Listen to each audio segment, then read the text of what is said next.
સમાચાર સાથે હું છું જિજ્ઞાસા। રાજકોટથી એક મહત્વપૂર્ણ સમાચાર મળી રહ્યા છે। ટીઆરપી ગેમ ઝોન અગ્નિકાંડમાં મૃત્યુઆંક સત્તાવાર જાહેર થયો છે। તમામ 27 લોકોના ડીએનએ સેમ્પલ મેચિંગની પ્રક્રિયા પૂર્ણ થઈ ગઈ છે।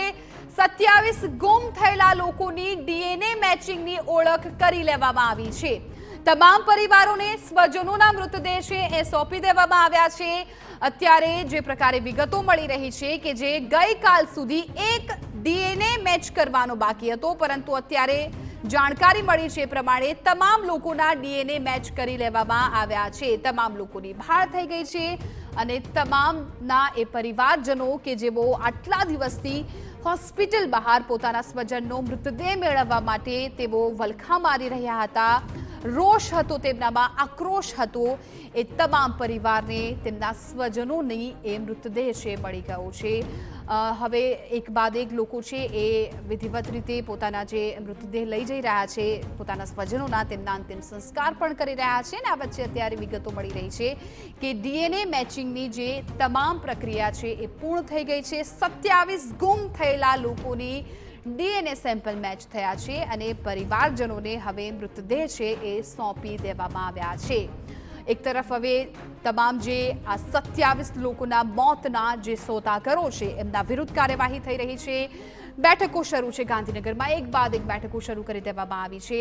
ગઈકાલે પણ બેઠક યોજાઈ હતી અને આજે પણ ડીજી ઓફિસમાં જે આઈએએસ અને આઈપીએસ અધિકારીઓ છે તેમની પૂછપરછનો દોર શરૂ કરી દેવામાં આવ્યો છે। જે પણ લોકો છે તેમને છોડવામાં નહીં આવે, જે પણ વિભાગના અધિકારીઓની આમાં સંડોવણી હશે તમામ લોકોને વિરુદ્ધ કાર્યવાહી કરવામાં આવશે। એ પ્રકારની પણ નિવેદનો છે એ ગૃહ રાજ્ય પ્રધાન તરફથી પણ સામે આવ્યા છે, એટલે કડક તપાસ થઈ રહી છે। પરંતુ આ વચ્ચે એક સમાચાર કે જ્યાં 27 ગુમ થયેલા લોકોની ડીએનએ ટેસ્ટિંગની પ્રક્રિયા પૂર્ણ થઈ ગઈ છે। સંવાદદાતા કિંજલ મિશ્રા જાણકારી આપી રહ્યા છે। કિંજલ, આખરે આજે 6થો દિવસ છે જે પરિવાર છે હોસ્પિટલ બહાર પોતાના સ્વજનનો એક મૃતદેહ મેળવવા માટે તેઓ વલખા મારતા હતા, તેમનામાં એક આક્રોશ હતો અને અત્યારે વિગતો છે કે 27 લોકોના ડીએનએની આખી જે પ્રક્રિયા છે પૂર્ણ થઈ ગઈ છે અને તમામ પરિવારને તેમના સ્વજનોના મૃતદેહ સોંપાઈ ગયા છે।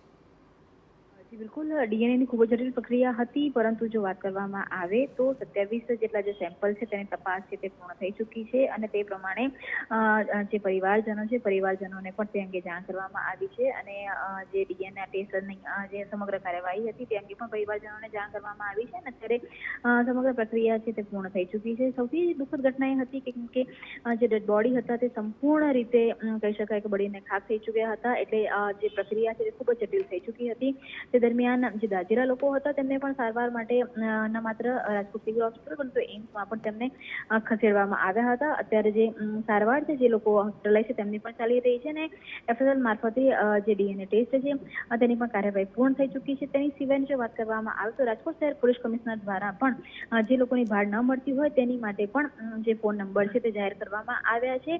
તેના પર ફોન કરીને પણ જે લોકો અત્યારે પણ ત્યાં ગુમશુદા છે અથવા તો જેમની ભાળ પછી તારીખ પછી નથી મળી રહી તેની માટેની કવાયત છે તે પણ શરૂ કરવામાં આવી છે। બિલકુલ કિંજલ, આભાર સંગ્રહિતી બદલ। તો અત્યારે એ તમામ મૃતદેહોના ડીએનએ સેમ્પલ મેચ થઈ ગયા છે કે જેઓ છેલ્લા 4-5 દિવસથી પ્રક્રિયા ચાલતી હતી। 18 જેટલી ટીમો બનાવવામાં આવી હતી અને આ ટીમ દ્વારા આ ડીએનએ સેમ્પલની પ્રક્રિયા છે એ પૂર્ણ કરી દેવામાં આવી છે। 27 લોકોના ડીએનએ મેચિંગની પ્રક્રિયા પૂર્ણ થઈ ગઈ છે।